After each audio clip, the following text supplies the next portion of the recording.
इनसे बड़ा उदार और कोई भुवन कोश ब्रह्मांड में दूसरा नहीं है। कितने उदार हैं? बोले जो मोक्ष अति दुर्लभ है, हस्तन्यस्त नताप वर्ग मखिलोदारम। किसी ने इनके चरणों में प्रणाम कर लिया, उसकी हथेली पर मोक्ष रख देते हैं। इसका मतलब है एक तो हमने आपको मुक्त कर दिया, एक बात तो ये हुई, एक मुक्ति आपकी हथेली पर धर दी। इसका मतलब क्या हुआ कि आपको तो मुक्ति मिल ही गई, अब मुक्ति आपकी संपत्ति हो गई, आप जिस जिसको चाहो मुक्त कर सकते हो। भगवान अपने शरणागत में ऐसी सामर्थ्य प्रदान कर देते हैं, वो स्वयं तो मुक्त हो जाता है, वो जिस जिस जीव पर कृपा करे वो मुक्त हो जाए, संसार के बंधन से छूट जाए। हस्तन्यस्त नताप वर्ग मखिलोदारम किशोराकृति, किशोर आकृति है। तो वहां भी अस्थि पद का प्रयोग उन्होंने विल्वमंगल जी ने किया। अस्थि माने है, और इसी अस्थि पदार्थ से जिसका संकेत किया जाता है, उसी परमात्मा को सत कहते हैं। उसे क्या कहते हैं? सत।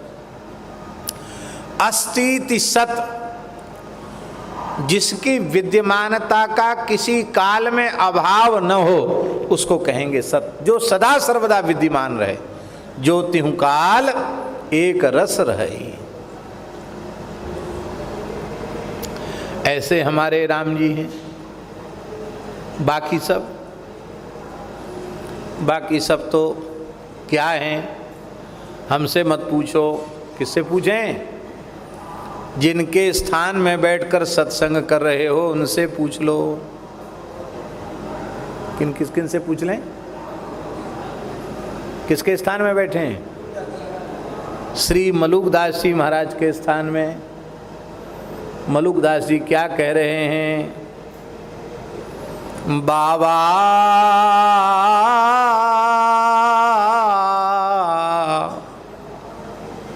यह मुर्दऊ का गाँव, बाबा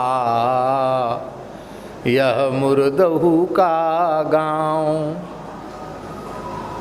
सब मुर्दों का गांव है। जग में कोई थिर न रह पाया, जिसका धरिया नाम, बाबा यह मुर्दहू का गाँव। पीर मुए पैगंबर मुए, मुए जिंद मुए जोगी, राजा मरे प्रजाहू मरी है, मुए वैद्य मुए रोगी।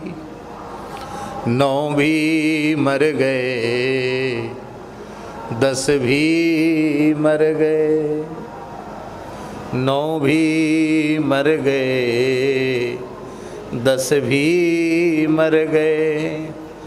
मर गए सहस 88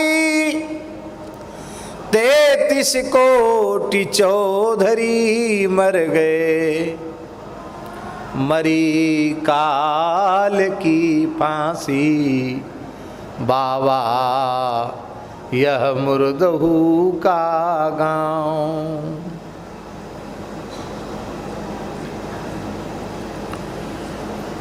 नौ भी मर गए, माने नव योगीश्वर भी अपने समय पूर्ण करके चले गए। 10 प्रचेता भी चले गए।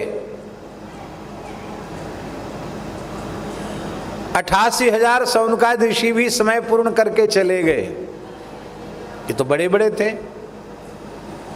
अरे और की छोड़ो, 33 कोट चौधरी मर गए। ये 33 करोड़ देवता चौधरी, जिनकी चौधराट सब पर चलती है, जिनका शासन हुकूमत सब पर चलता है, ऐसे देवता भी अपना समय पूर्ण होने पर ये भी समाप्त हो जाते हैं।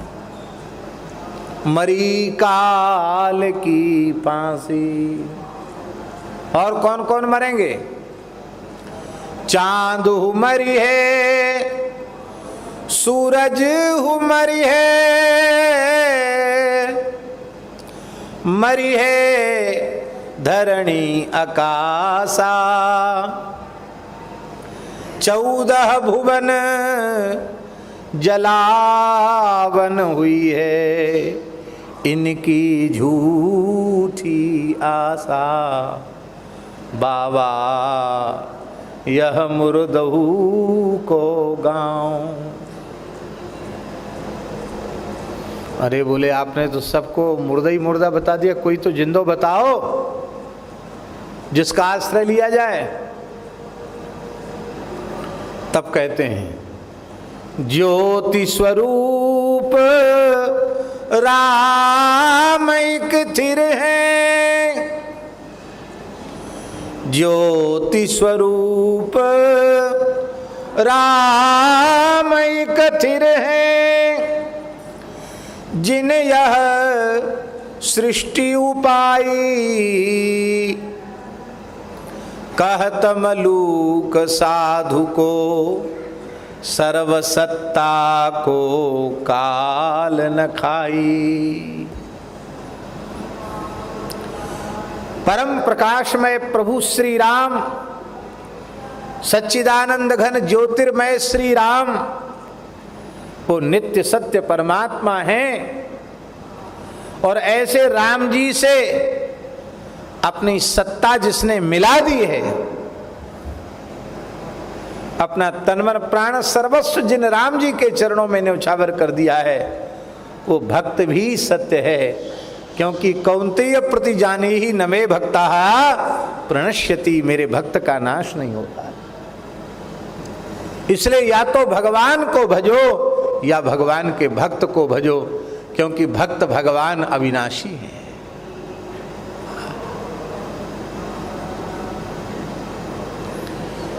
इसी को नाभा जी ने कहा, सब संतन मिली निर्णय कियो, मति श्रुति पुराण इतिहास। भजिवे को दोई सुघर, कै हरिदास। या भगवान के भक्त यही भजने के योग्य हैं। जय श्री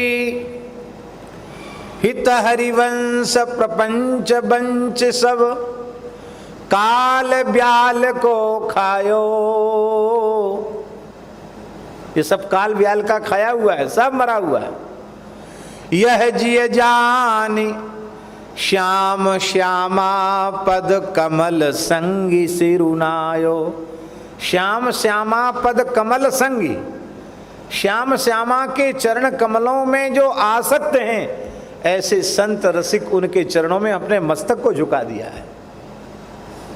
या तो युगल श्यामा श्याम को भजो, या उनके प्राण प्यारे रसिक संतों को भजो। और कोई भजने योग्य नहीं है। ना हिन भजवे योग जोग भी हो। इसी बात को कहते हैं, है नी को मेरो देवता। ऐसे को मत भजो कि जिसके पीछे कभी लग जाए कि थे, अथवा अब कोई बात नहीं, अब तो चले गए, आगे फिर आवेंगे। ऐसे को मत भजो। ऐसे को भजो जो सदा सर्वदा एक रस रहे, तीनों कालों में, तीनों अवस्थाओं में सदा सर्वदा एक जैसा रहे। ऐसा मेरा देवता, इष्ट देवता है, माने सदा सर्वदा विद्यमान है। ऐसे मेरे देवता कौशलपति राम। कौशलपति श्री रामचंद्र भगवान है। ये कौशलपति क्यों कहा? कौशलपति कहने में विशेष भाव है। क्या भगवान जगतपति जगन्नाथ नहीं है?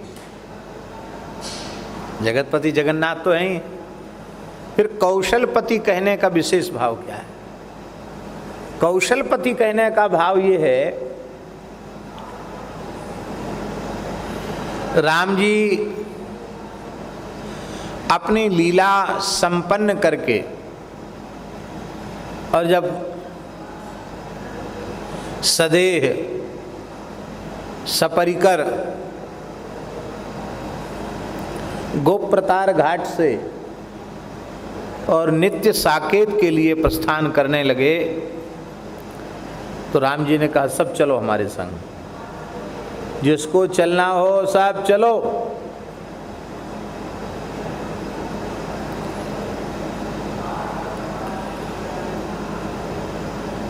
उसमें ये भेद नहीं रखा कि ये ज्ञान मार्गी है, ये कर्म मार्गी है, ये अमुक मार्गी है, ये तो अभी इसके तो कर्म ही अच्छे नहीं हैं, इसको तो अभी संसार चक्र में भटकना ही है।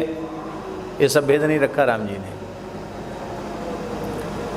अरे भाई, और तो और ये भी भेद नहीं रखा कि ब्राह्मण है, ये चांडाल है, ये अंत्यज है, ये नीच है, ये ऊंच है, ये भी भेद नहीं रखा।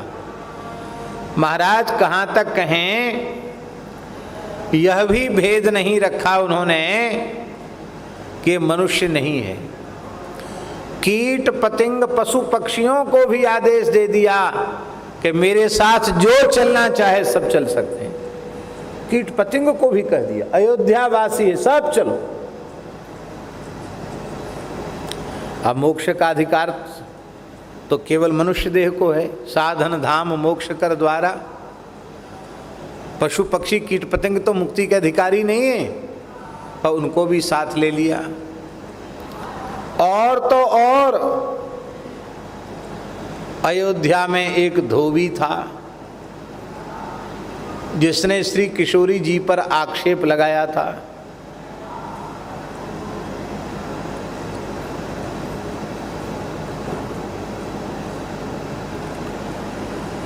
हुआ यह था कि धोबी बड़ा दुष्ट था। उसके दुष्ट स्वभाव से घबरा कर, उसकी मार से घबरा करके उस धोबी की पत्नी भाग के चली गई और 2-4 दिन इधर उधर कहीं भटकी बिचारी। बाद में राम जी हैं, सभी नारियां राम राज्य की पतिव्रता ही थी, क्योंकि यथा राजा तथा प्रजा, तो नारियां सब पतिव्रताएं थीं। तो उस धोबी की पत्नी ने भी सोचा कोई बात नहीं, पति ने पीट लिया, मार दिया, घर से निकाल दिया, पर पतिव्रता नारी के लिए तो पति ही सर्वस्व है। तो फिर वो आ गई बेचारी। गलती उसकी नहीं थी, गलती तो उसी दुष्ट की थी, और वो बेचारी फिर आ गई तो उसने डांटते फटकारते हुए कहा, कान खोलकर सुन ले, मैं वह राम नहीं हूं जो रावण के यहाँ 1 वर्ष तक रह गई सीता को पुनः अपनी पत्नी के रूप में उन्होंने स्वीकार कर लिया। मैं वो राम नहीं हूं, मैं अमुक हूं। और यह बात फैल गई और श्री रघुनाथ जी को किशोरी जी के वियोग को सहन करना पड़ा।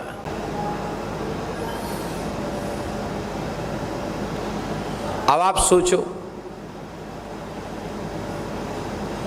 उस धोबी का कितना जघन्य पाप था ये।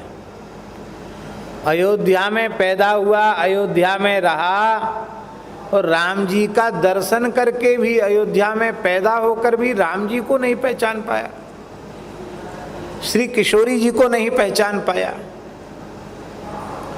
उसे राम जी में दोष दिखाई पड़ रहा है, उसे जानकी जी में दोष दिखाई पड़ रहा है। इससे एक बात सिद्ध होती है कि दोष दर्शन का स्वभाव जिसका बन जाता है उसको कहीं भी गुण दिखाई ही नहीं पड़ते, उसको दोष ही दिखाई पड़ते। सज्जनता क्या है?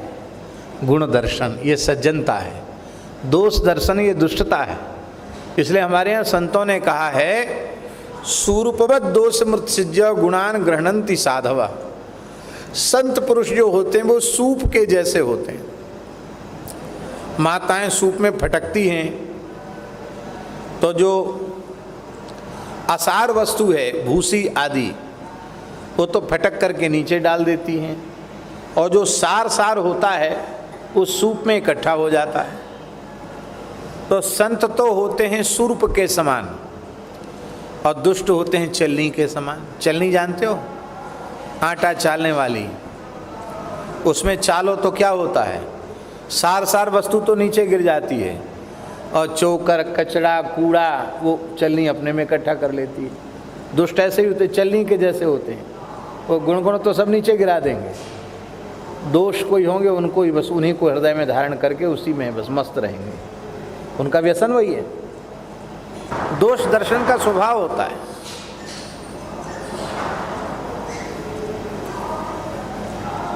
इसलिए सबसे भारी दोष है दोष दर्शन। दोष दर्शन से बड़ा कोई दोष नहीं है। और हम तो कहेंगे दोष दर्शन तो दोष है ही, संसार में गुणों का दर्शन भी दोष है। गुण दोष दृशिर दोषा गुणस्तु भय वर्जिता। दोष दर्शन तो दोष है ही है, गुण दर्शन भी दोष है। इसलिए इन दोनों दोषों से साधकों को बचना चाहिए। अन्यस्य दोष गुण चिंतन मासु मुक्त्वा सेवा कथा रसमहो नितराम पिबत्वम। न तो किसी के दोषों का चिंतन करो, ना ही किसी के गुणों का चिंतन करो, सेवा कथा रस का पान करो। दोष चिंतन भी मत करो, गुण चिंतन भी मत करो। दोष चिंतन क्यों ना करो? व्यक्ति का दोष है, हमने सबसे पहले उस दोष को सुना तो हमारे कान के माध्यम से हमारे हृदय में आया, हमारा मन गंदा हुआ।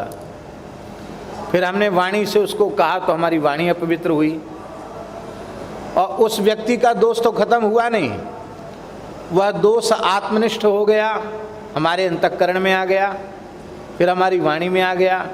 हमारे महाराज जी कहते थे, भक्तमाली जी महाराज, कि जो दोष तुम्हारे हृदय में आया है फिर हृदय से वाणी में आया है, वह दिन दूर नहीं है, वही दोष तुम्हारी क्रिया में आ जाएगा।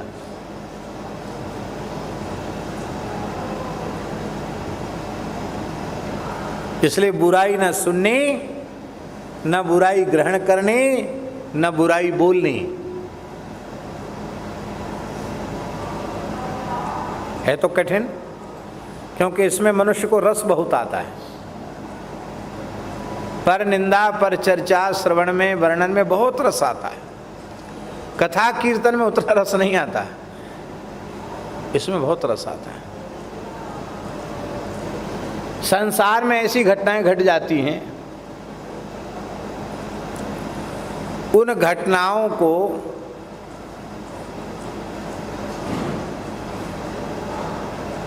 खूब उनका विस्तार हो जाता है। टीवी, रेडियो, समाचार पत्र, इन माध्यमों से वो घटना फैल गई सब जगह। अब आपको पता है, फिर भी किसी ने कहा अरे ऐसा हो गया, आपको अरे कहाँ, हम तो कभी नहीं देखते, भले टीवी के सामने बैठा रहता हो, हम तो नहीं देखते टीवी, समाचार, अखबार नहीं पढ़ते हो, क्या हुआ? अब वो जानता सब है, क्या हुआ? अरे वहाँ ऐसा हो गया, अरे वहाँ और ऐसा, बिल्कुल संभव नहीं। तुमने कुछ सुना है? बोले हाँ सुना है। सुनाओ। ये अभ्यास।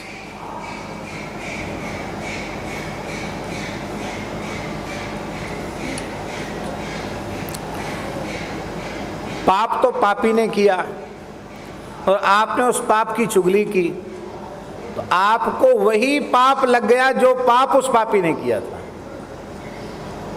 भागवत जी में लिखा है, क्या लिखा है? यत अधर्म कृतस्थानम सूचकस्यापि तद भवेत जो पाप पापी को पाप करने से मिलता है, वही पाप उस पाप की चुगली करने वाले को हो जाता है। इसलिए धर्मात्मा पुरुष कभी किसी की निंदा नहीं करते। एक राजा था, उसने 100 ब्राह्मणों को निमंत्रित किया, बड़ी विशिष्ट दान दक्षिणा दी उसने, लेकिन दुर्भाग्य था उस कढ़ाई में जिसमें खीर बनी थी, उसमें दूध चढ़ाते समय एक नाग आया। जब दूध ठंडा था, उस नाग ने उस दूध में मुंह डाल दिया, दूध पी लिया, जहर उसमें उगल दिया। यह किसी को ज्ञात नहीं था और उस जहरीले दूध की खीर बनी। ब्राह्मणों ने खीर खाई, इतना तीक्ष्ण विष था, खीर खाते सब जय सिया राम, सब मर गए।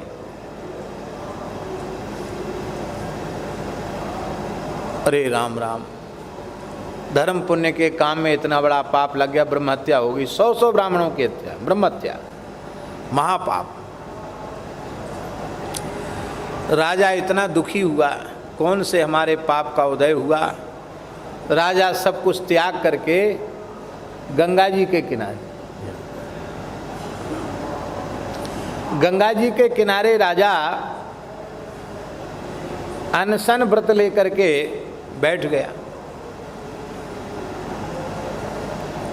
अब प्राण त्याग दूंगा, क्योंकि अब मेरे पाप का तो कोई प्रायश्चित बचा नहीं। प्रजा वो जानती थी कि राजा कभी ऐसा जानकर कर नहीं सकता, भेद खुल भी गया। किसी जानकार व्यक्ति ने बता दिया कि ये अनजाने में ऐसा हुआ। अब महाराज, वो जो ब्रह्म हत्या थी, पाप जिसका है उसको लगेगी ना। अब राजा का पाप तो है नहीं, रसोइयों का भी पाप नहीं है, रसोइयों ने कोई जान के जहर थोड़ी मिलाया।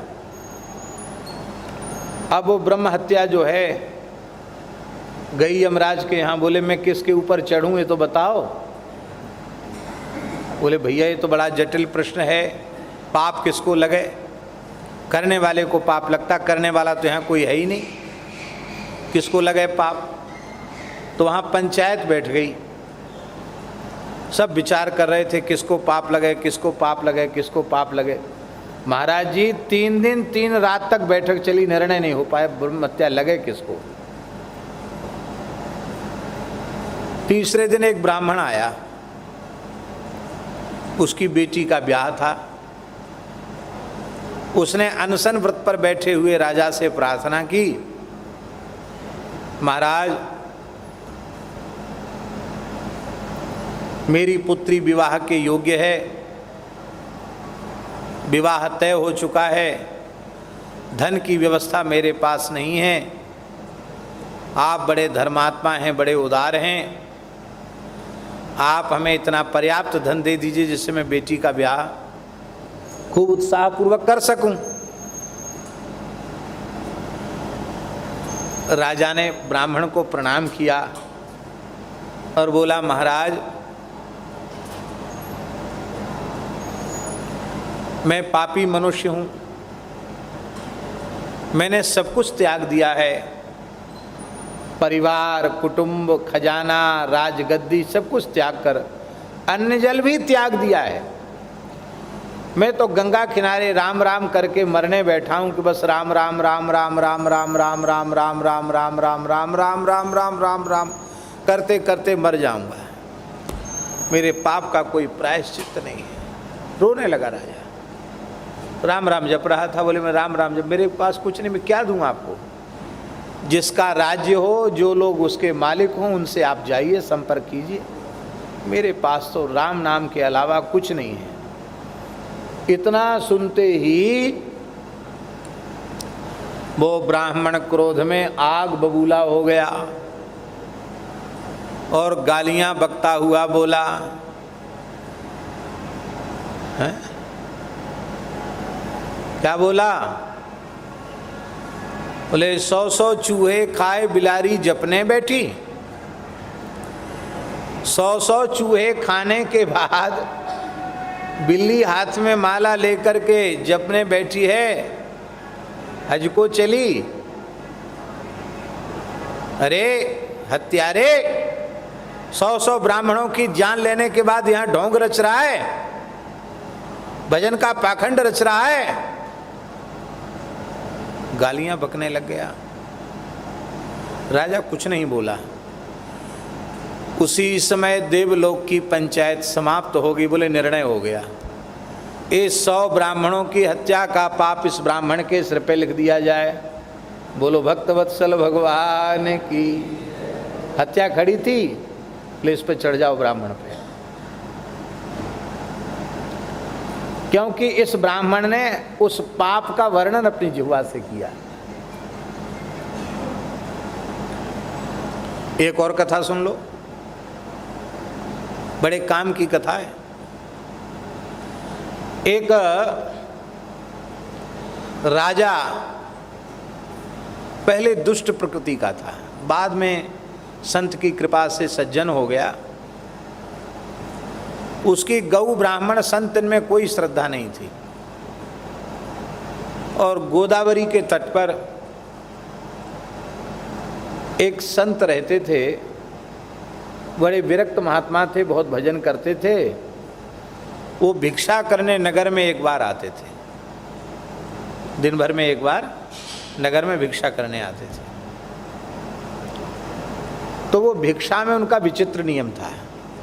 उनका नियम ये था, भिक्षा में शास्त्री जी यहाँ आकर विराज जाओ, यहाँ आगे आ जाओ। उनका विचित्र नियम था। उन संत का नियम ये था कि नगर में प्रवेश करते ही जो व्यक्ति सामने से दिखाई पड़े, कहते थे नारायण, उसको नारायण रूप मान करके भिक्षा पात्र आगे कर देते थे, कुछ दे दो। और उस एक व्यक्ति से जो मिल जाए वही लेके चले जाते। लोग समझते थे तो कोई फल है, कोई अन्न है, जो भिक्षा होती थी एक संत को ग्रहण करने योग्य, वो पदार्थ उनके भिक्षा पात्र में डाल देते। एक दिन वो संत नगर में प्रवेश करते ही उनको राजा मिला। राजा को देखते ही उन्होंने कहा नारायण, भिक्षा पात्र आगे किया। राजा तो चिढ़ता था महात्माओं को देख करके। अरे बोले इनका कोई काम धंधा तो है नहीं, खाली भीख मांगने का काम इनका, जैसे कमा के धर गए हों। ये निकम्मापन समाज में यही फैला रहे हैं। अपने नौकर को कहा डाल दो इसके पात्र में घोड़े की लीद। घोड़ा था राजा का, उसने लीद किया तो लीद उठा करके उसके पात्र में डाल दिया। महात्मा नाराज नहीं हुए, वो लीद से भरा हुआ पात्र लेकर के गए। अब लीद कोई खाने की चीज़ तो थी नहीं, अग्राह्य था। लीद उन्होंने बाहर पटक दी, डाल दी और अपने भिक्षा पात्र को मिट्टी लगा करके गोदावरी जी के जल से धो लिया। और मन में सोचा कोई बात नहीं, राम जी की यही इच्छा है, और जल पी करके ही भजन किया। काल बीत गया। कुछ समय बाद वह राजा जंगल में गया तो उसने देखा कि घोड़ों की लीद का पहाड़, पूरा पहाड़। उसको आश्चर्य हुआ कि हजारों घोड़ों की लीद भी इतनी इकट्ठी नहीं हो सकती कि इतना बड़ा पहाड़ लग जाए।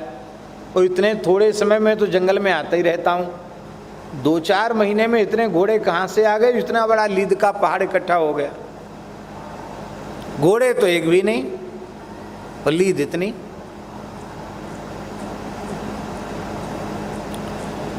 इसको कहते हैं ना यत्र धूमस तत्र बन्ही, जहाँ धुआं है वहाँ आग है। तो लीद है तो घोड़े तो होने चाहिए कि नहीं। लीद इतनी और घोड़े कुछ नहीं।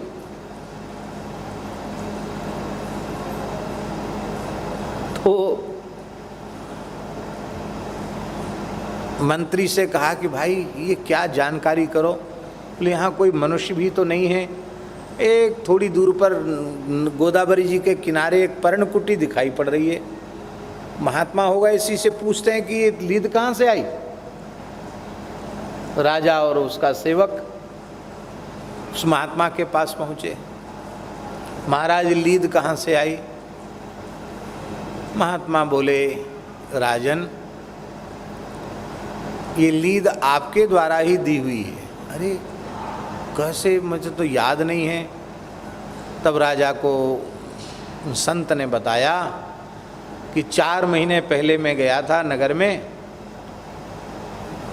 तो मेरा नियम है आपके ही सामने मैंने भिक्षा पात्र किया तो अपने लीद डाल दी। तो लीद खाने की चीज़ तो थी नहीं, मैंने नहीं खाया, इसको बाहर डाल दिया। उस दिन मैंने जल पी करके उपवास कर लिया। तो बढ़ कैसे रही है। तो महात्मा ने कहा, सत्पात्र को दिया हुआ दान ऐसे बढ़ता है जैसे राम जी का बाण। अब हम राम राम करने वाले हैं तो साधु तो सुपात्र होता ही है। तुमने जो दिया वो बढ़ रहा है, तुम्हारा दान किया हुआ बढ़ रहा है। राम जी का बाण कैसे बढ़ता जानते हैं। राम जी के तरकस में बाण है और उस तरकस से बाण हाथ में लिया, 10 हो गए। 1 के 10 करेण 10धा तूणे नैकशरः। तरकस से 1 बाण निकाला, हाथ में लेते ही 10 हो गए। करेण 10धा संधान काले शतम, जैसी धनुष पर रखने की तैयारी की 100 हो गए। चापे भूत सहस्र, धनुष पर रखते ही 1000 हो गए। लक्ष्य गमने, छोड़ते ही 1,00,000 हो गए। कोटिश्च कोटिर्वधे, और फिर करोड़ों करोड़ हो गए। अंते अर्ब निखर्ब बाण निकरा सीतापते क्षोभितम, अंत में अर्ब खर्ब हो गए 1 बाण से। राम जी का बाण बढ़ता ही चला जाता है। अब फिर 1 होकर फिर तरकस में। तो राम जी को दिया हुआ, राम जी का बाण जैसे बढ़ता है ऐसे ही सुपात्र को दिया हुआ दान बढ़ता है।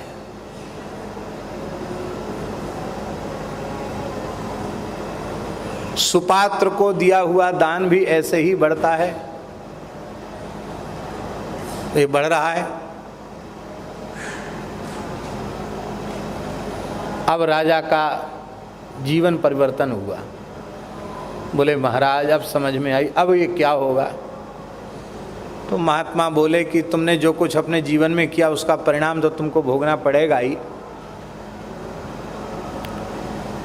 दान की हुई वस्तु दूसरे जन्म में मिलती है, क्योंकि हमने जो कुछ दिया था वही हमको मिला है और जो हम देंगे वही हमको मिलेगा। तो आपने लीद दिया तो अब लीद तुमको खानी पड़ेगी। खाने के लिए दिया ना हमको, कि तुमको खानी पड़ेगी। और जब तक खाते खाते ये पूरी नहीं हो जाएगी तब तक तुमको, तुम्हारी छुट्टी नहीं है। अरे महाराज ये तो बड़ा चक्कर पड़ा। ये कितनी बढ़ेगी। बोले बढ़ेगी, ये इतनी बढ़ेगी कि तेरा राज्य भी इसी में दबकर नष्ट हो जाएगा, बढ़ना बंद नहीं होगा इसका। तो महाराज कैसे घटे। अब तो जीवन बदल गया, राजा सज्जन हो गया, धर्मात्मा हो गया, दान पुण्य करने लग गया। लेकिन लीद का बढ़ना बंद नहीं हो रहा था। बोले महाराज लीद क्यों बढ़ना बंद नहीं हो रही है। बोले तुम्हारी लोग निंदा करें तो निंदा जिसकी होती उसके पाप नष्ट हो जाते हैं। प्रशंसा से पुण्य नष्ट होते हैं, निंदा से पाप नष्ट होते हैं। आज श्री मुरारी बापू जी ने अपनी कथा में एक बहुत अच्छी बात कही। उन्होंने कहा कि प्रशंसा सुनने वालों को निंदा श्रवण का धैर्य रखने के लिए तैयार रहना चाहिए, क्योंकि संतुलन है ना। जिसकी बहुत बड़ाई होगी उसकी कुछ न कुछ बुराई भी होगी। तो बड़ाई से पुण्य नष्ट होते हैं और बुराई से, निंदा से पाप नष्ट होते हैं। इसलिए तो संतों ने कहा साधो निंदक मित्र हमारा, निंदक को नियरे ही राखो हो न देऊ नियारा। पाछे निंदा करी अग धोवे सुनिमन मिटे विकारा। जैसे सोना ताप अग्नि में निर्मल करे सुनारा। साधो निंदक मित्र हमारा। घन अहरन कसी हीरा, निबटे कीमत लक्ष्य हजारा। ऐसे जांचत दुष्ट संत को, करन जगत उजियारा। साधो निंदक मित्र हमारा।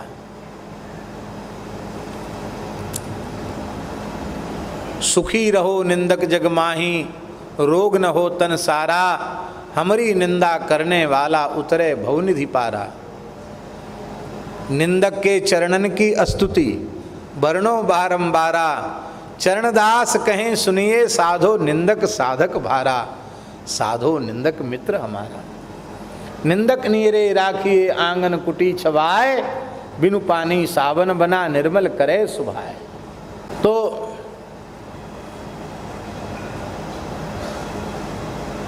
तुम्हारी निंदा होने लग जाए तो तुम्हारे पाप नष्ट होंगे। पाप नष्ट होंगे तो ये लीद भी कम होने लग जाएगी। अब राजा की तो प्रशंसा होने लगी थी, क्योंकि वो अच्छे काम करने लग गया था। तो राजा ने काम तो अच्छे नहीं छोड़े, लेकिन उसने एक काम ऐसा हुआ नहीं था, लेकिन ऐसा हमारे ब्रज में कहते बनौआ, ऐसा बनौआ बना दिया उसने कि जिसमें राजा की निंदा होने लगी। उसने क्या किया, अपनी लड़की को समझाया, राजकुमारी को, कि देखो पुरोहित जी की लड़की को तुम घर में बुलाओ, अब फिर तुम अपने साथ प्रेम से उसको रखना, और हम उसको महल से बाहर नहीं निकलने देंगे।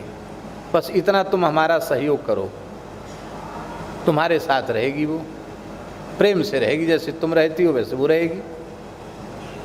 भाई पुरोहित की पुत्री है तो मेरे लिए तो बड़ी पूजनीय है, और तुम भी उसको प्रेम से रखना।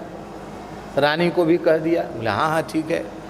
अब पुरोहित जी की बेटी को उसने रखा, अब नहीं जाने दिया। तो पुरोहित जी कहने आए कि भाई हमारी बेटी, तो नौकरों से कहा पंडित जी को घुसने नहीं देना भीतर, मना कर दिया। एक बार दो बार ब्राह्मण निराश होके गया तो फिर आग बबूला हो गए।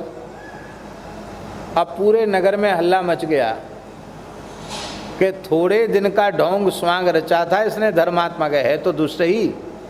देखो अब इसकी दुष्टता कितनी चरम सीमा पर पहुंची है। अरे भैया इसके राज्य में तो रहना मुश्किल है। बताओ पुरोहित जी की युवा पुत्री को इसने अपने महल में रख लिया, बाहर निकलने नहीं देता, बड़ा दुष्ट है। ऊट पटांग चर्चा लोग करने लगे, और जैसे ही ऊट पटांग चर्चा होने लगी, लीद कम होने लगी। लीद कम होते होते राजा की जितनी निंदा हुई उतनी लीद कम हो गई, और एक तसला भर के, एक डलिया भर के लीद बच गई। राजा रोज जाता था महात्मा का सत्संग करने, वो सत्संग तो करता ही था, लीद जरूर देखता था कितनी कम हुई। तो उसने देखा, बड़ा खुश होता था, खूब निंदा हो हमारी, खूब लीद कम हो। देखा महाराज ये एक डलिया लीद तो कम ही नहीं हो रही, क्या बात है, कई दिन से हम देख रहे हैं। महात्मा बोले राजन तुम्हारे नगर में एक ऐसी बुढ़िया है जिसने व्रत लिया हुआ है, मैं कभी किसी की निंदा करूंगी नहीं और कभी किसी की निंदा सुनूंगी नहीं। तो उस बुढ़िया ने तुम्हारे पाप में हिस्सेदारी नहीं की है। यदि वो भी निंदा कर दे तो एक डलिया भी खत्म हो जाएगा। राजा बोला तो अब हम कोशिश करते हैं कि बुढ़िया निंदा करे। महात्मा ने पता ठिकाना बता दिया, और वो बुढ़िया जो है बड़ी गरीब थी। दिन में तो भाड़ जो है, भाड़ होता ना, ये भड़भूंजा वाला जो चना गेहूं आदि भूनते हैं, तो उसको अमनिया करती थी, और भाड़ झोंकने का जो ईंधन है वो इकट्ठा करती थी। तो दिन तो उसका इसमें चला जाता था, और रात में भाड़ झोंकती थी,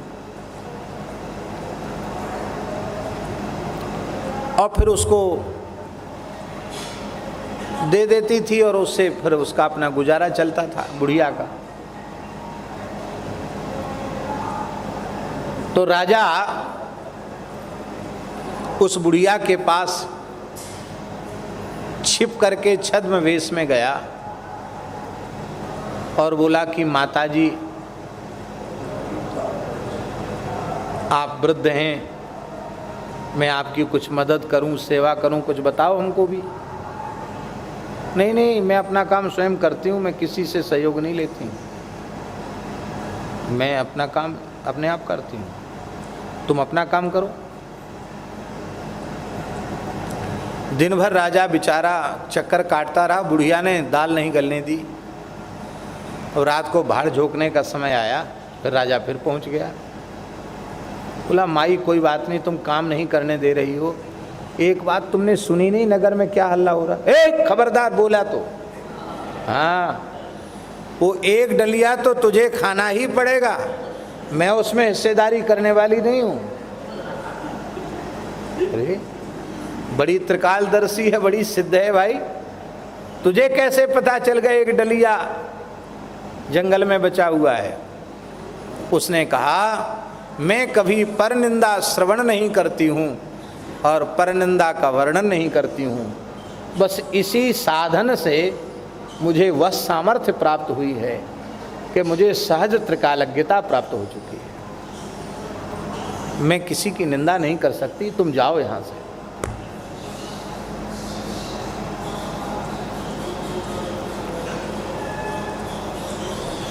इसलिए अन्यस्य दोष गुण चिंतन मास मुक्त्वा सेवा कथा रसमहो नितराम पिबत्वम, न तो किसी के दोष का वर्णन करो, ना ही किसी के गुण का वर्णन करो।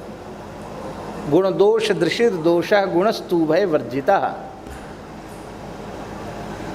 गुण दृष्टि भी बाधक है, दोष दृष्टि तो प्रत्यक्ष बाधक है ही, गुण दृष्टि भी बाधक। आप कहें गुण दृष्टि क्या बाधक है?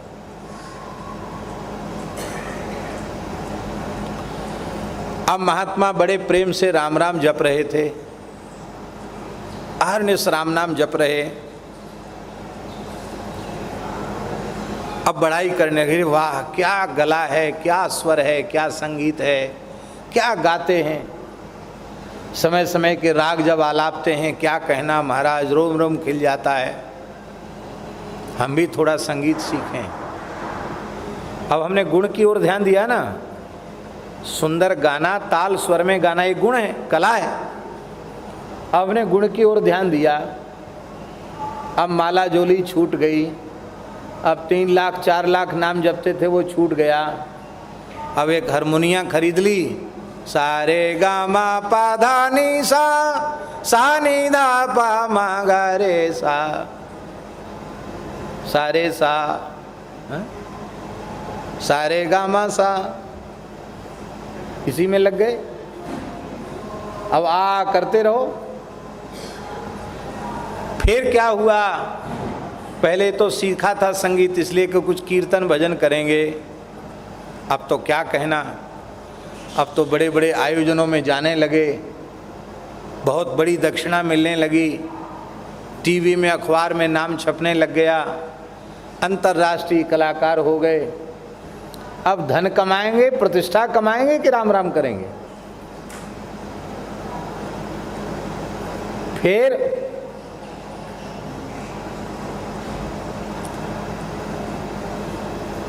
फिल्म जगत वाले आ गए। अरे बोले क्या कहना, आप गाएंगे तो ये फिल्म का गीत क्या कहना।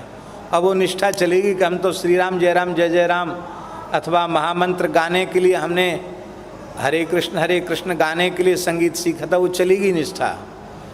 फिर झूठ बोले कौआ काटे गाने लग गए।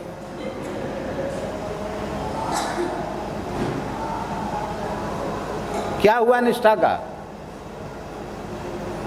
अरे देखो इनका, ये देखो महात्मा का शरीर सूख गया भजन करते करते, क्या कुछ नहीं, ये देखो क्या बढ़िया शरीर है, चलते हैं तो लगता है कि कोई है, छाती फुला करके ऐसे भुजदंड हैं, हवा भी डरती है महाराज, भाई उभरी हुई छाती, बढ़िया कमर, गठा हुआ शरीर, और हम निर्जल व्रत कर करके और ये नहीं खाते वो नहीं खाते, सब शरीर सूख गया, सुखा डाला शरीर। पहलवान जी बहुत अच्छे हैं, अरे महात्मा क्या माला फेर रहे हो, सूख गए माला फेरते फिरते, चलो अखाड़े में आओ। अब दूध घी बादाम दंड कसरत करने लगे। पहलवान जी तो हो गए लेकिन भजन छूट गया।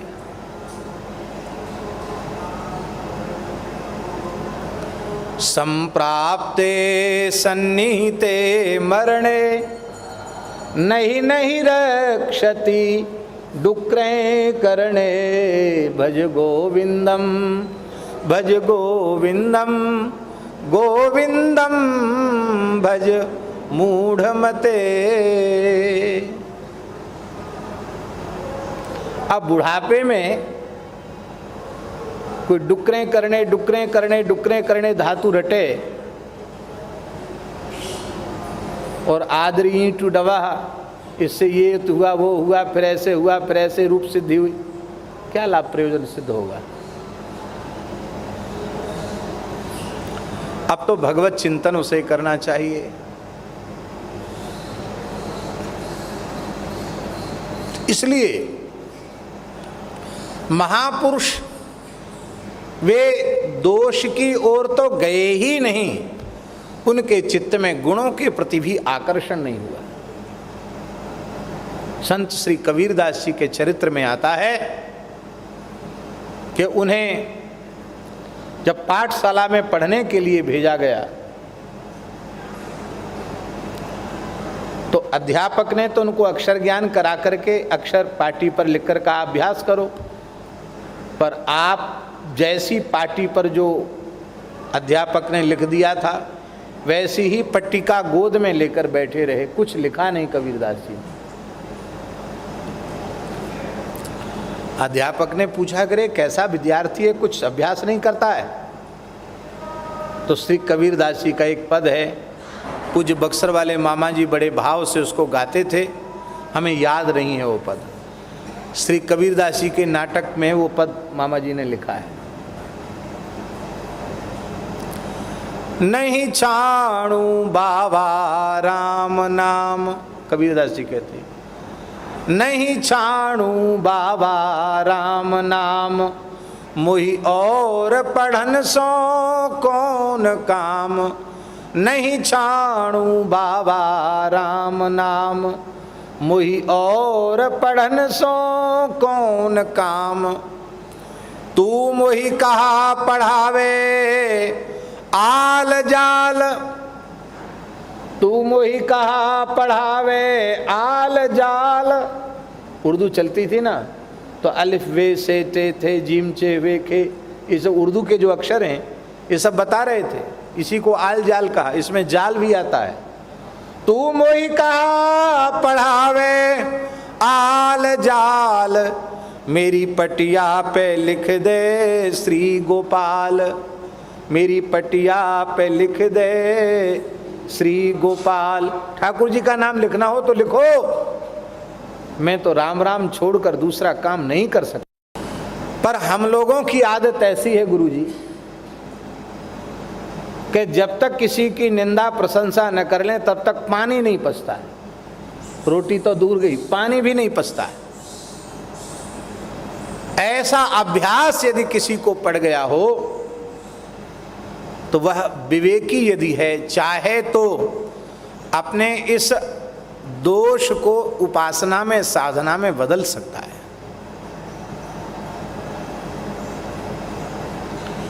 यदि आपके दोष वर्णन का अभ्यास पड़ा हुआ है तो आप विचार करो, आत्मनिरीक्षण करो, तो समझ में आ जाएगा कि हमसे अधिक दोष युक्त और कोई दूसरा नहीं है।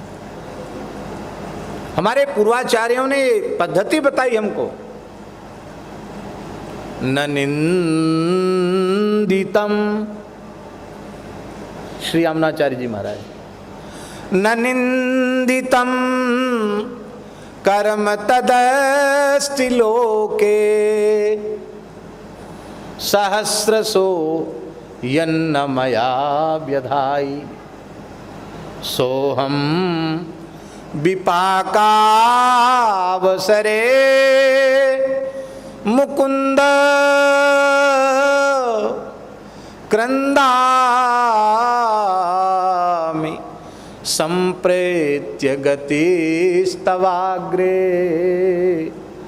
क्रंदामि संप्रत्य गतिस्तवाग्रे। हे प्रभु, कौन सा ऐसा निंदित कर्म है जो हमने हजारों हजारों बार न किया हो।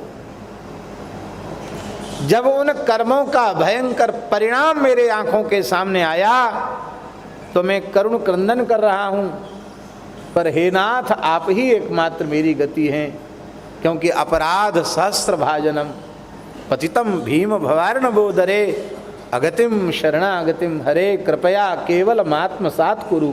आप अपनी कृपा से ही मुझे अंगीकार करें।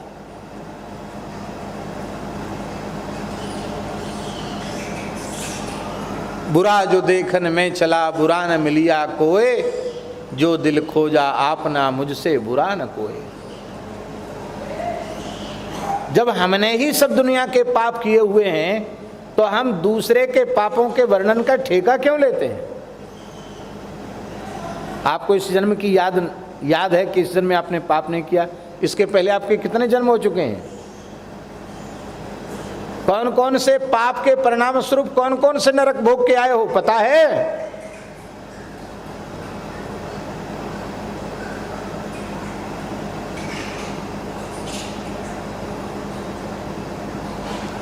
और गुण वर्णन का अभ्यास हो तो भगवान के गुणों का वर्णन करो। भगवान भक्त वत्सल हैं, शरणागत वत्सल हैं, कृपा सागर हैं, दया सागर हैं, करुणा सागर हैं, शील निधान हैं। भगवान के इसलिए आचार्यों ने भगवान को गुण रहित नहीं कहा, उनको असंख्येय कल्याण गुणगण निलय कहा। संख्यातुम योग्याः असंख्येयाः, जिनकी गणना न की जा सके, ऐसे असंख्य गुण गणों के निलय हैं, घर हैं भगवान। सारे गुण भगवान में ही रहते हैं। और भगवान कैसे हैं? निखिल हेय प्रत्यनीक, समस्त हेय गुणों के प्रत्यनीक माने विरोधी हैं। कोई हेय गुण परमात्मा में नहीं, दिव्य गुण है। ऐसे भगवान के गुणों का वर्णन करो। कंबा दयालुम शरणम व्रजेम।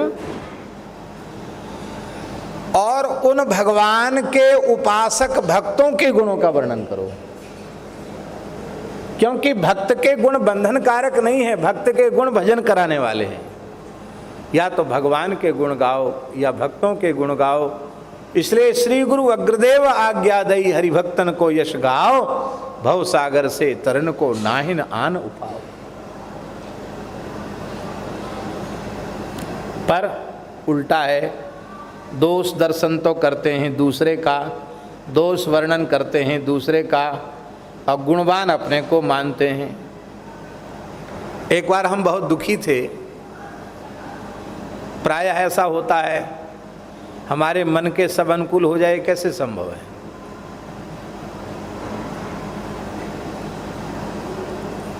तो पूज्य गुरुदेव भक्तमाली जी के चरणों में बैठे थे। महाराज जी ने एक बड़ी सुंदर बात कही, यदि हमारी समझ में आ जाए तो। महाराज जी ने कहा, पंडित जी आपने अपने आप को बहुत अच्छा मान रखा है, इसलिए दूसरे लोग आपको अच्छे समझ में नहीं आते हैं। पहले इस मान्यता को समाप्त कर दो कि मैं बहुत अच्छा हूँ। अब मैं बहुत अच्छा ही नहीं हूँ तो हमको अच्छे लोग कहाँ से मिलेंगे? हम जैसे हैं वैसे मिलेंगे, और ये हमसे तो अच्छे ही हैं। इस प्रकार का भाव बना के रखोगे तो संसार में गुजारा होगा, नहीं संसार में गुजारा नहीं होगा। महाराज जी बोले, हम स्वयं अच्छे नहीं तो हमें अच्छे से अच्छे कहाँ से मिलें? इसलिए जो हैं वो अच्छे ही हैं, उन्हीं से काम चलाओ। क्या एक दृष्टि दी। तो महाराज जी, दोष दर्शन का जब अभ्यास पड़ जाता है तो सर्वथा निर्दोष में भी दोष दिखाई पड़ने लग जाते। अभ्यास पड़ जाए। भगवान श्री राम के जैसा गुणालय कौन होगा? राम जी में दोष दिखाई पड़ गया धोबी को, भगवती पराम्बा जगत जननी श्री जानकी जी से बड़ा कौन होगा, जिनके बारे में महर्षि वाल्मीकि कहते हैं कृत्स्नम रामायणम प्रोक्तम सीतायाश्चरितम महत्। जिनके संबंध में आचार्यों ने कहा है कि किशोरी जी के गुणों ने, किशोरी जी की करुणा ने राम जी के गुणों को, राम जी की करुणा को हल्का सिद्ध कर दिया। रामस्य गोष्ठी लघुता कृता, राम जी की गोष्ठी लघु हो गई किशोरी जी के सामने। उन पराम्बा भगवती श्री सीता जी में उस दुष्ट ने दोष देख लिया। बोले मैं वह राम नहीं हूं जो 1 वर्ष तक रावण के घर में रही हुई सीता को फिर से अपनी पत्नी के रूप में स्वीकार कर लूं, निकल जाए यहां से। कितना जघन्य पाप उसने किया था। और जब राम जी जाने लगे, वो धोबी भी आ गया। अब उसको महाराज कोई साथ चलने नहीं, सब धक्का मारे, भग यहाँ, भग यहाँ, भग यहाँ, भग, चल। राम जी ने देखा इसको तो लोग चलने ही नहीं देंगे। राम जी खड़े हो गए, आ जाओ। बोले ऐसा है, तुम हमारा पल्ला पकड़ लो। राम जी का पटका पकड़ लिया उसने, धोबी ने, छोड़ना नहीं। अब राम जी ने बगल में ले लिया, पटका पकड़वा दिया। अब किसकी हिम्मत उसको धक्का दे भगावे। उन्हें बोले भैया अब तो बड़े ने हाथ पकड़ लिया, अब क्या होगा। अब महाराज राम जी दिव्य साकेत के द्वार पर पहुँचे। बड़ा उत्सव महोत्सव हो रहा है, राम जी के स्वागत की तैयारियां हो रही हैं। राम जी ने कहा जाओ, सब जाओ। सब त्रिपाद विभूति परम व्योमनि अवस्थित जो नित्य साकेत है उसमें सब प्रवेश करने लगे। राम जी बाहर ही खड़े रह गए, सबको प्रवेश करा दिया। धोबी पल्ला पकड़े खड़ा था। अब केवल राम जी बचे और धोबी बचा, और कोई नहीं, सब चले गए भीतर। राम जी बोले तुम चले जाओ, क्योंकि हमारे रहते रहते जा सकोगे, बाद में तो तुम यहाँ से भी हो सकता है यहाँ भी न जा पाओ, जाओ भीतर। जैसे ही धोबी आगे बढ़ने लगा, सोई महाराज साकेत का द्वार बंद हो गया, कपाट बंद हो गए। भगवान ने कही अन्याय क्यों। साकेत धाम ने मूर्तिमंत स्वरूप में प्रकट होकर के कहा, प्रभो आप मर्यादा पुरुषोत्तम हैं, मेरी मर्यादा की रक्षा करना भी आपका परम धर्म है, कर्तव्य है। आपकी प्राप्ति, आपकी शरणागति की प्राप्ति, आपकी प्राण वल्लभा श्री किशोरी जी की कृपा के बिना किसी जीव को नहीं होती है। ये श्री जी आचार्या स्वरूपा हैं, श्री संप्रदाय की तो आचार्या ही हैं। इसने आचार्य श्री जी का तिरस्कार किया है। ये सीता जी का निंदक है, ये भीतर प्रवेश नहीं कर सकता।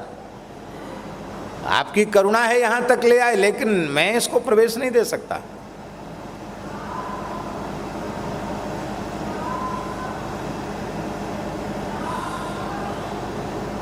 गुरु अपराधी धाम में प्रवेश का अधिकारी नहीं है। समस्त जीवों की परम गुरु तो श्री श्री जी ही।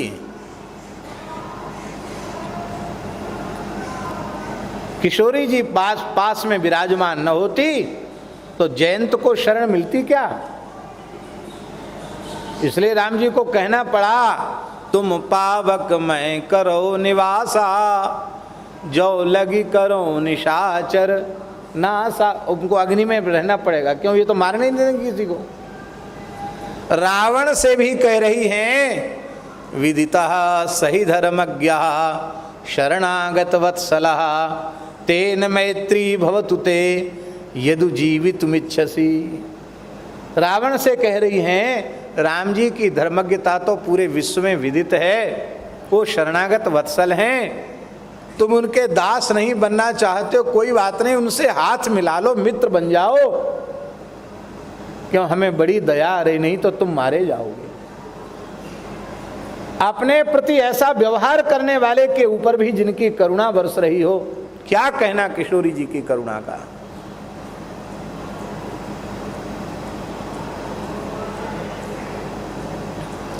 इसलिए भैया इनके स्मरण के बिना स्वभाव में निर्मलता नहीं आती। जनक सुता जग जननी जानकी, अतिशय प्रिय करुणा निधान की। ताके युग पद कमल मनावऊं, जासु कृपा निर्मल मति पावऊं। महाराज किशोरी जी ऐसी है, और ऐसी परमाचार्या श्री किशोरी जी की निंदा इसने की। तो आचार्य का जो मूल तत्व है, जहां से आचार्यत्व निश्चित होता है, आचार्यत्व की परंपरा जहां से चल पड़ी है, उस परंपरा के मूल आचार्य का ही इसने तिरस्कार कर दिया, तो इसने संपूर्ण गुरु परंपरा का तिरस्कार किया है। ये साकेत में प्रवेश का अधिकारी नहीं है। हमने महापुरुषों से सुना है, गुरु अपराध तो बहुत ऊंचा होता है, भक्तापराध वैष्णवापराध किसी को लग गया हो, एक हाथ ठाकुर जी पकड़ लें, एक हाथ गुरु जी पकड़ लें, तो भी धाम में प्रवेश नहीं करा सकते।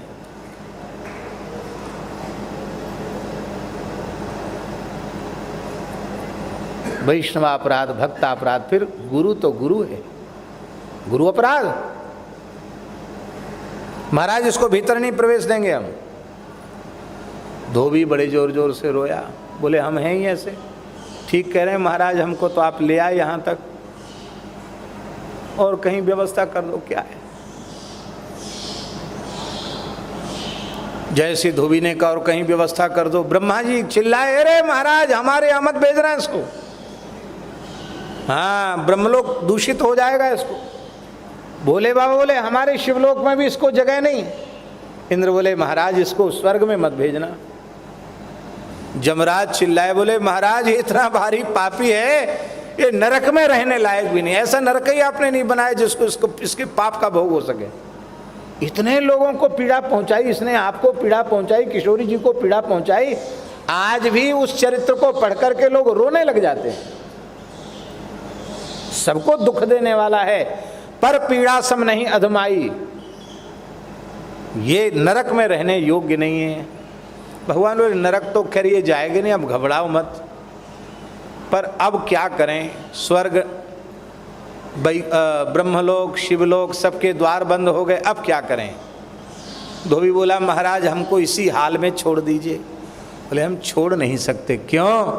क्योंकि मैंने कहा अतिशय अति प्रिय मोही यहाँ के बासी, मम धाम दा पुरी सुख राशि, मम धाम दा पुरी।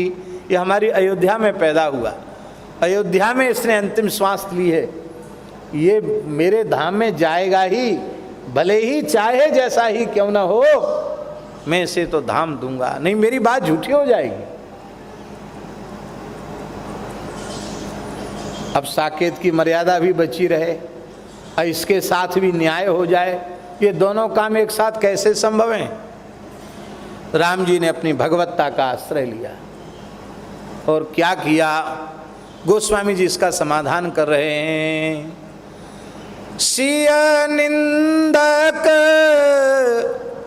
अघ ओघ नसाए,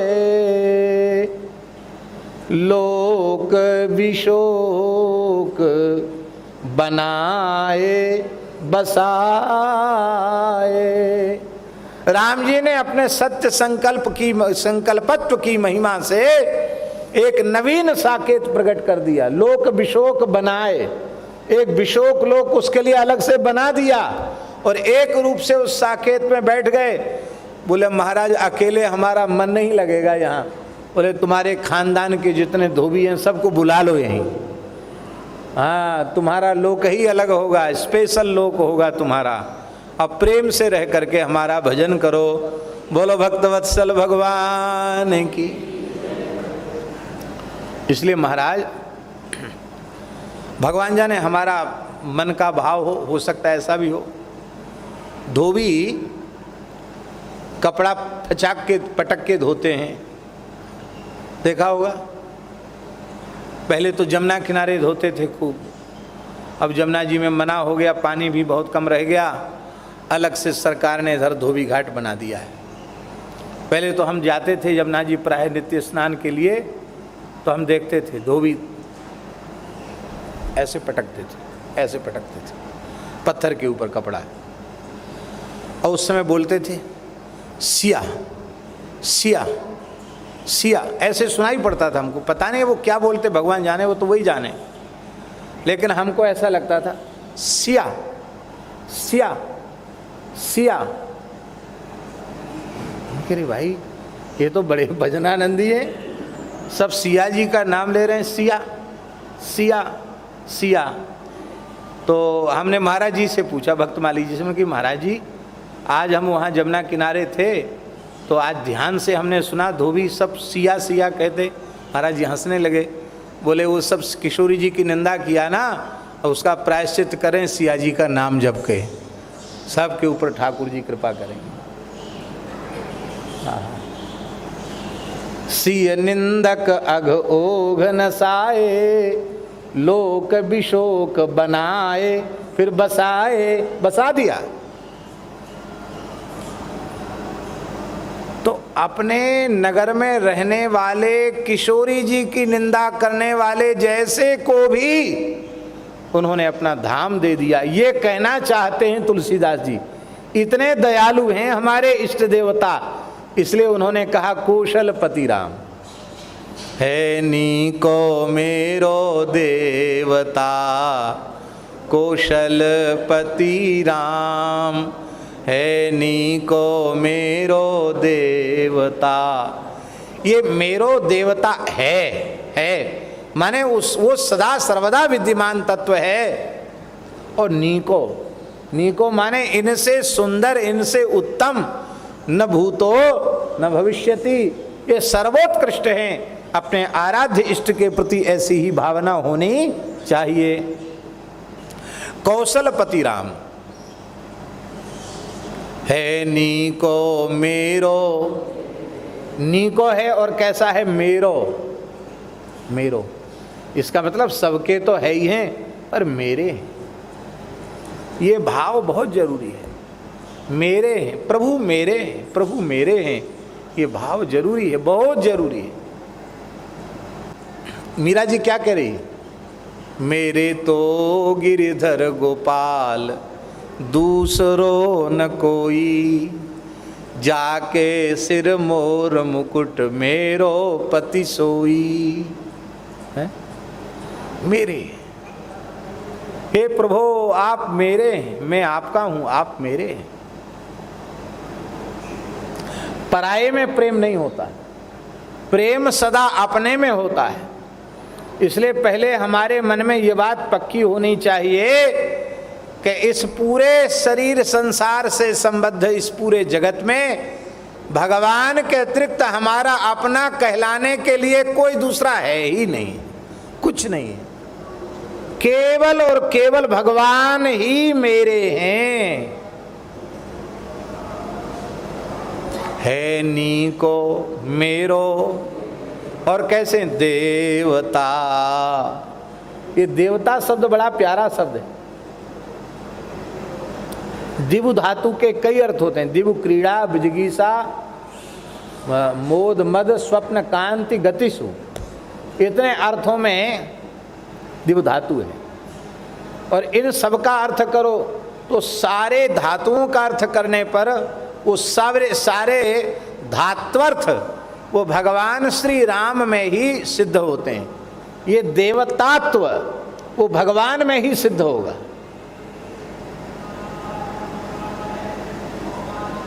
सबके भीतर प्रकाशित होने वाला देवता कौन है? सबके भीतर रमने वाला देवता कौन है? सबके भीतर खेलने वाला देवता कौन है? सबको गतिशील बनाने वाला देवता कौन है? सबको आनंद देने वाला देवता कौन है? सबको प्रकाश देने वाला देवता कौन है?